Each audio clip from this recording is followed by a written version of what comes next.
получилось так, что в течение деятельности 3-4 лет у нас накопился вполне себе музейная коллекция из наших собственных работ, которая легла в основу микромузея. И дальше микромузей в нашем случае начинает разрастаться кругами. Следующий круг – это люди, которые участвуют в наших открытых мастерских и, в общем-то, помогают нам в создании таких больших коллективных работ, и, например, микрострит-арта. Далее круг наших исследовательских уже интересов по отношению к художникам, которые, художникам всего мира и вообще истории искусств, которые соотносятся с нашей художественной практикой. Мы будем также читать какие-то лекции, рассказывать о них, то есть в микромузее будет образовательная программа.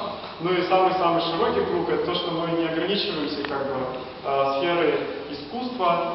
Мы микромузей расширяем до того, что, в общем-то, музей есть у каждого человека, и музей мы воспринимаем как личное пространство.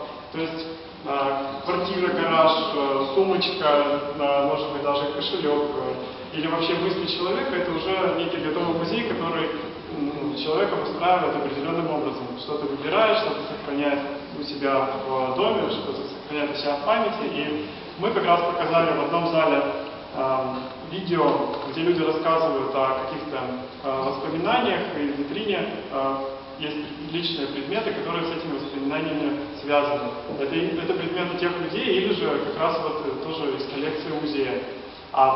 И там есть интересная история про шахматы. Женщина в 1944 году, то есть она вспоминает о своем детстве, игрушек не было, она жила в Ижевске, и чтобы сделать себе кукол, она начала делать из газеты платья для отцовских шахмат.